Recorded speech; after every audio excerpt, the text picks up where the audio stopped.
You're making alliances with people who are corrupt, people who have no interest in this country.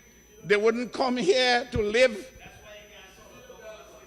That's why what? I didn't hear that. No, I didn't hear that.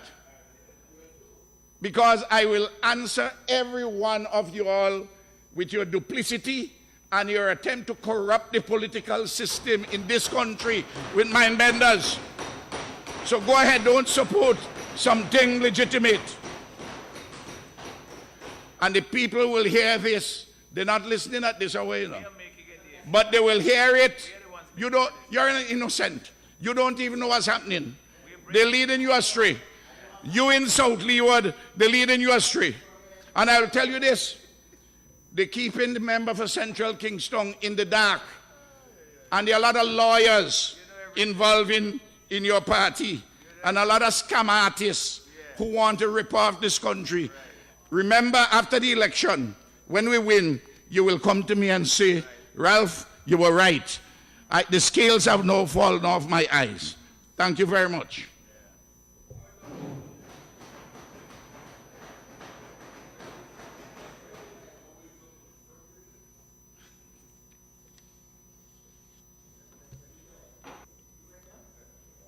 Thank you very much. Honourable Member, Saboto Caesar, Minister of Agriculture. Mr. Speaker.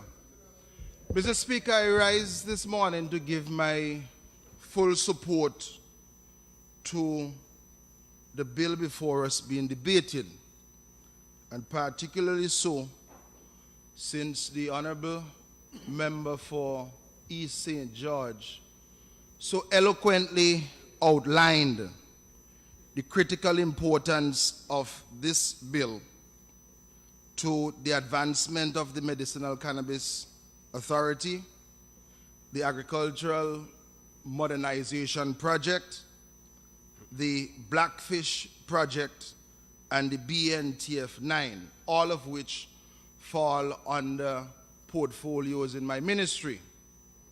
But Mr. Speaker, what is passing strange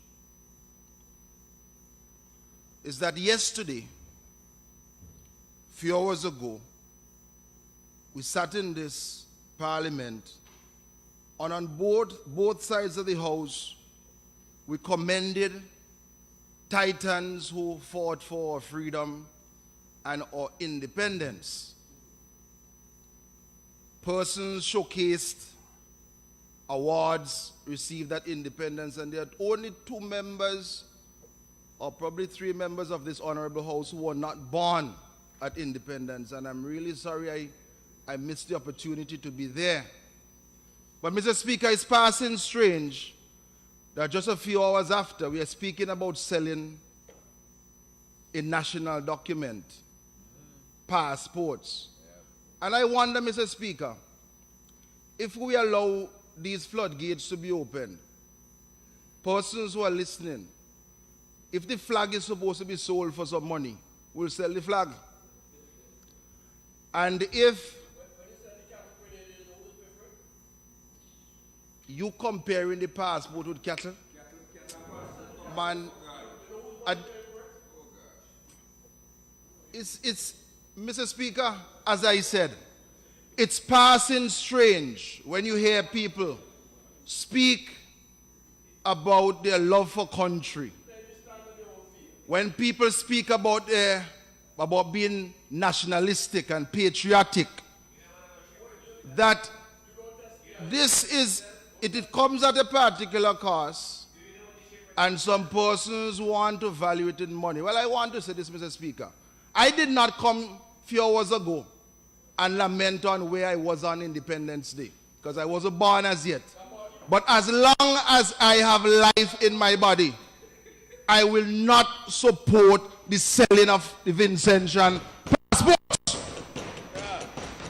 Mr. Speaker. For the debate.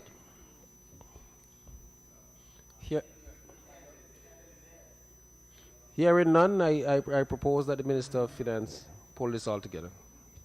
I was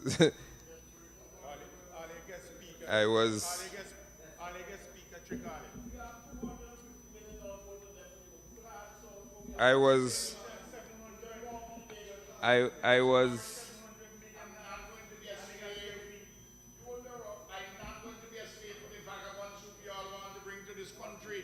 I will not be a slave to the vagabonds who you all want to sell the passport to. I am telling you, I will not be a slave to that. I will fight you all tooth and nail. Honorable Minister, you are on.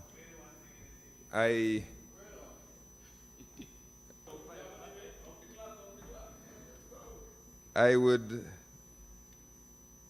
like to thank, I didn't know that at this hour we would be debating either the subject of citizenship by investment or engaging with the extended partners of Henley and Partners in this honorable house. I am not surprised that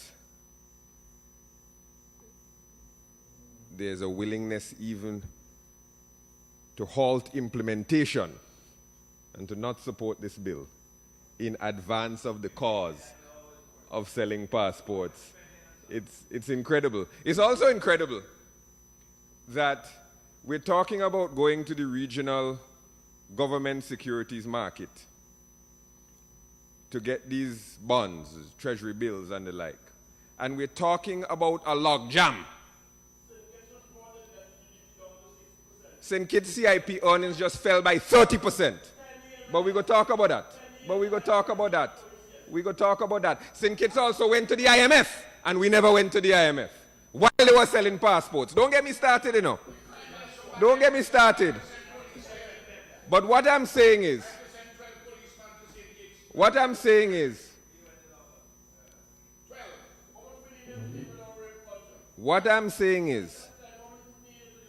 there is a regional securities market that we approach. It's 1 o'clock in the morning. We can pick it up, that crosstalk, we can pick it up in the next debate.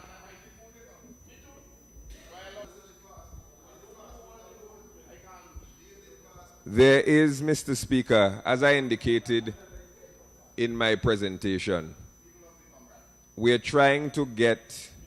Please allow the Minister of Finance to do his final piece on this. Yes, I want to go home. And so is the staff of the House of Assembly.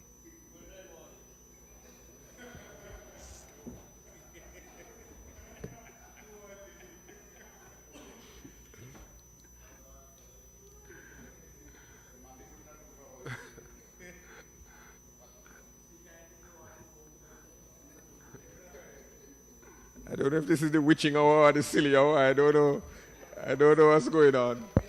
Jumbie hour. Yeah, tomorrow is Saturday. There is, as I indicated, Mr. Speaker, we are seeking to go to the regional government securities market to borrow. And and the challenge is, as I said, finding a right place in the queue, because there's a log jam in the regional government securities market. And I don't understand why there's a log jam, because the regional government securities market is just made up of the OECS countries. And if none of them are borrowing but us, if none of them have debt but us, I don't understand why there's a log jam. Why sometimes we have to wait because St. Lucia is doing a bond issue, or Antigua and Barbuda is doing a bond issue, or Dominica or Grenada is doing a bond issue, and we have to wait our turn. I thought all of them was so washing CIP funds that they weren't borrowing any money. And I am surprised that, as I indicated at the beginning of this year in my budget presentation, that we would be getting monies from the World Bank in recognition of various macroeconomic policy advances that we've been doing. And another country that I will not name, but is an OECS country with a CIP program, did not even though they tried to get the same support. And the reason proffered by the World Bank was because our debt to GDP was falling and that country's debt to GDP was rising. It baffles me sometimes when I hear the playbook of Henley and Partners and it runs into the reality, the hardcore reality on the ground. But there will be plenty of time to debate the selling of passports like a roadside commodity, like cattle. A cattle, a passport, what's the difference? I tell you. Anyway, Mr. Speaker, I beg to move that this Honorable House resolve itself into a committee of the whole House to consider the bill clause by clause.